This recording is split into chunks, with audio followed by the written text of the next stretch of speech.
so for ours, we have this guy, William Morgan, and his manager is the architect, who doesn't have a very key role in this. And then above the architect is Mr. Tite. He's the administrator.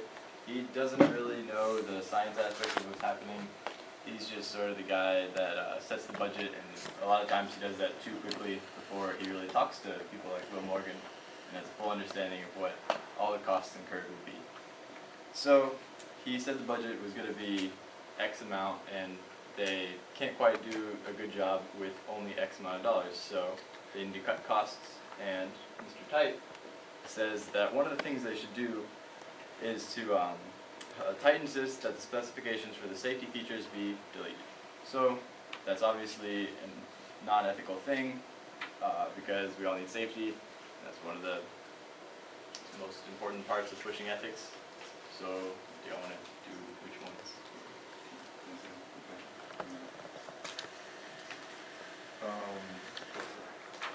Well, you went against the first, he accepts responsibility in making decisions consistent with safety, because he is cutting corners around, I guess in this example, emergency exit lights and a fire detection system. With number 2, to avoid real or perceived conflicts of interest wherever possible, he's trying to cut costs. To be honest, realistic, and stating claims or estimates based on available data. He's giving estimates that are, I guess, Not informed. not complete. Number 6, to maintain and improve our technical competence and undertake technological tasks for others only if qualified by training or expertise. He's not qualified to make these estimates. And number 10, to assist colleagues and coworkers in their professional development, to support them in following this code of ethics. He's actually pressuring the engineers underneath them to cut corners to not exceed the estimate. And then things to Steps that we made. yeah, steps we made. I got you remember it. You don't remember.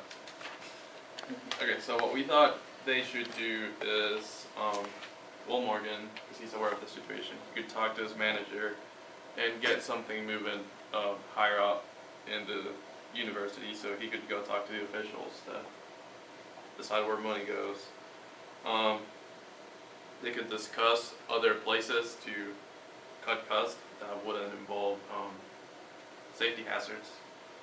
You could talk with the client, this being the university, seeing if they would accept a budget change, have it go up higher. It just can't be billed at that price and be safe.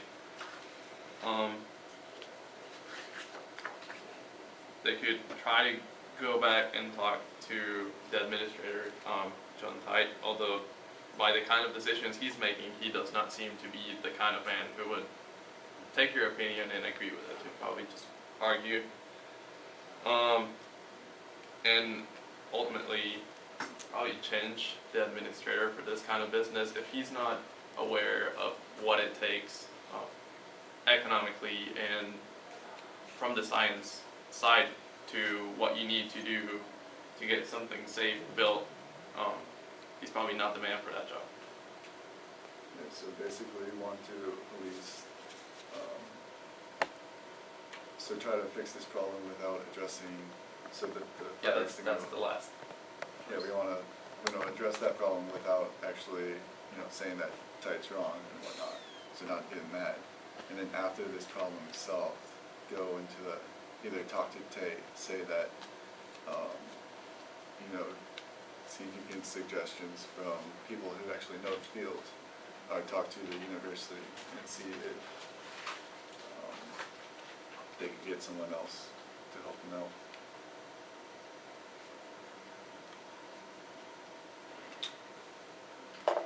And then there's someone between Tite and Morgan, right? Yeah, So it's actually, architect. So we want to go with him because he knows actually how to cut costs. alright, so So he's an architect, which means he's also some sort of licensed professional. So he's also, from the context of what we're doing, has supposed to follow some ethical code. Right.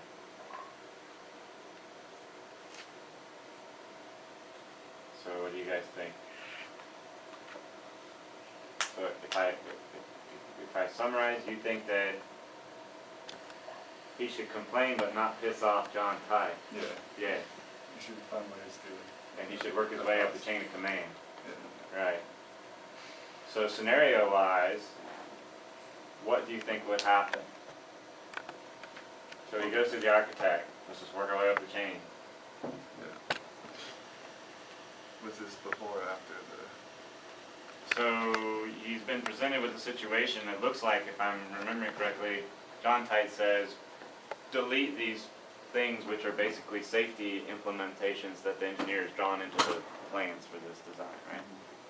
And he needs to go to someone above him and say, this is not right. Are you saying he should go to the architect first? Yeah, just to see if there's other possibilities, because I would think that the architect would know better ways to at least cut corners. Right. And this is usually the standard chain of command. I won't say that always the administrator above doesn't have any technical background, but definitely there's always an architect who does the overall design, and then there are the subcontracts which fall to the electrical engineer, the person who does plumbing or heating air, or the construction engineers, right? So that generally speaking, an engineer will go back up the chain to an architect and say, hey, we had this in our design, this is not right.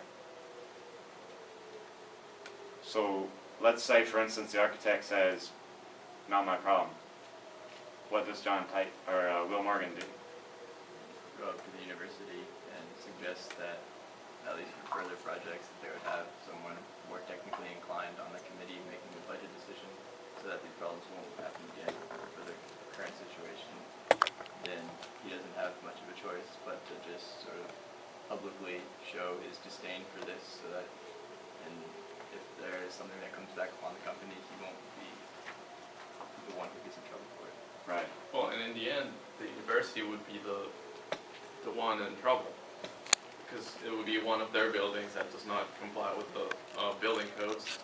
So it would probably be for the best interest not to ignore the engineer saying Right. we're doing something wrong, and people in between us is just not willing to do anything about it. So it sounds like you're basically advocating that Will Morgan should essentially whistleblow. If everyone else is ignoring us. Yeah. Yeah. That sounds legitimate. What are the consequences for him? If he gets fired, I think he should go back after the project is complete and have his friends set the building on fire. Right, so I guess the consequences are he could get fired. But so you would hope that being an employee in somewhere in this chain, and it's not clear whether he works, I guess he's actually an employee for the university. So for yourselves, even as a student employee, you very easily end up in a situation similar to this. You should probably, there are in most modern institutions statutes for whistleblowing. Although if you fought them all in politics, you know, some administrations politically, you know, are prosecuting whistleblowers. So you should keep an eye on, like, what are the policies in your organization for whistleblowing? Is there something in place where you can sidestep the management and go above their head, essentially, right, and point out problems without pulling the full weight of whatever's going to happen down on you? In academia, I guess we have this. It's called the ombudsman. Right. So we have essentially what is something between a lawyer and a psychiatrist that we can go to and say, there's a problem here, what do I need to do? And it basically whistleblow on some issue at the university level. So there's a staff ombudsman at Clemson, for instance, and there's also a faculty ombudsman, so depending on where we are in the employee tree. So you're right, I think you should, I agree. The question that, as Will, if you put yourself in Will Morgan's, you know, employment being what it is, or unemployment being what it is, right? He's got a hard decision to make, because he might lose his job. So he's got to really, like, navigate that, knowing that there are consequences on both sides, right? really puts people in an almost impossible situation because you're damned if you do and damned if you don't. Yeah, it's terrible. If you don't do anything about it and it ultimately comes to light, like in the previous case, you could get, charged and indicted. But if you do bring it up and people get fired, they might bring a lawsuit, but then that takes time and money and, it's not a fun situation to be in. Yeah, and unfortunately, people like John Tite are driven by what? Low-cost estimates. That's probably why he keeps his job. He's kind of tight. Yeah, well, I think the name is probably chosen.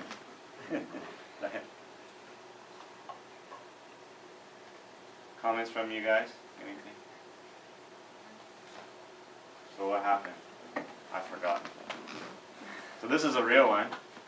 Not good. He strongly objected. John Tite brought charges against Morgan of disruptive influence, and he ultimately lost his job. The architect didn't support Tite's charges, but he didn't fight for Morgan anyway. And I think it said. I think that's on the next slide. It tells. Oh, okay, that's right. There's no. So the architect didn't back him up. He was fired. He was dismissed from the university, and also I think he's currently in a lawsuit against, unlawful discharge, unlawful fire. And so, it's and maybe he'll win the lawsuit, but it's not like he's going to get his job back. He'll get cash settlement.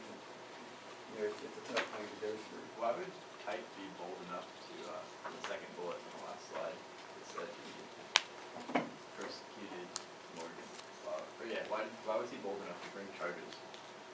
Probably they were violating contract because they weren't proceeding with the work. Right? So Morgan's actually not gonna so Morgan's a licensed engineer. So a licensed engineer is not the guy that goes into the building and actually wires things, right? The licensed engineer is the one who would then select the subcontractor, which are the guys with the screwdrivers and the voltmeters that go in and wire up stuff. In these situations, you'll find that probably the engineer would essentially gum up the works, slow things down, and say, I'm not proceeding with this. We're not going to put this out to bid. We're not going to find the subcontractors. We're not going to bring electricians in to wire this up because you're not doing everything you need to do. And then they start missing deadlines on the contract. It just seems like that would be a good way to get a cop to help Morgan in his suit. So Well, another good way, which I didn't list on there, but which is true, what actually happened in this case is that Morgan actually went to IEEE. And IEEE, the society, basically used the code of ethics and filed what's called an amicus brief. So they filed basically a statement to the court on his behalf saying that he was upholding his ethics code by being a disruptive influence, right? And therefore he was wrongfully discharged. So It happens more than you think. Remembering the case of the Challenger explosion years ago, probably before you all were born, the space shuttle blew up, and they found out it was because of the improper, sealing ring? O-rings.